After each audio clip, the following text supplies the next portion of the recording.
నెల్లూరు జిల్లాలో పేదల సొంతింటి కళ అవినీతి కోరల్లో చిక్కుకుపోయిందని నెల్లూరు బీజేపీ నేత మిడతల రమేష్ అన్నారు.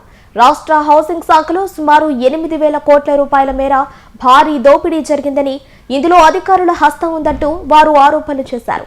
నెల్లూరు కలెక్టరేట్లో జరిగిన స్పందన కార్యక్రమంలో కలెక్టర్ను కలిసిన నేతలు జిల్లాలోని గోదాముల్లో ఉండాల్సిన 100 టన్నుల స్టీల్, సిమెంట్ పక్కదారి పట్టాయని విమర్శించారు. లబ్ధిదారులకు పూర్తి కాని ఇళ్లను అప్పగించినట్లు సంతకాలు చేయించుకుంటున్నారని, ఈ మొత్తం వ్యవహారంపై ప్రత్యేక దర్యాప్తు బృందం సిట్ ఏర్పాటు చేయాలని వారు డిమాండ్ చేశారు.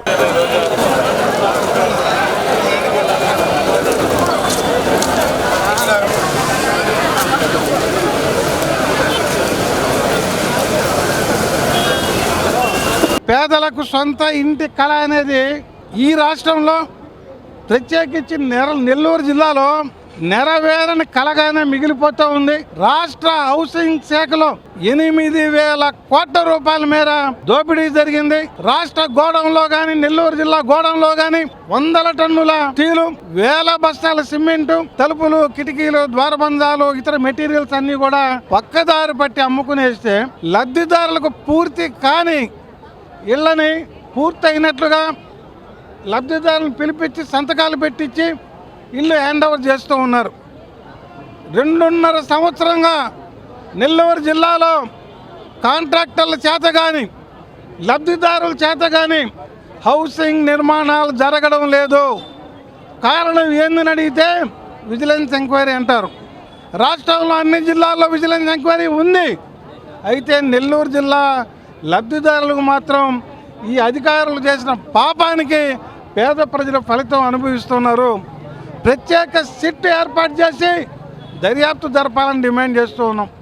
అమరావతిలో 100 కోట్లు ఖర్చు పెట్టిన తర్వాత 25 లేఅవుట్లను రద్దు చేశారు. ఆ 100 కోట్లకు బాధ్యులు ఎవరు? 900 కోట్ల రూపాయలు ఇసుకకు చిగిలిచ్చారు, చెల్లించాల్సిన అవసరమే లేదు. ఆ అవినీతికి బాధ్యులు ఎవరు? టన్నుకు 10,000 రూపాయలు స్టీల్ పెట్టి విక్రయాలు చేశారు, కొనుగోలు చేసి లబ్ధిదారులకు ఇచ్చారు. ఆ అవినీతికి బాధ్యులు ఎవరు?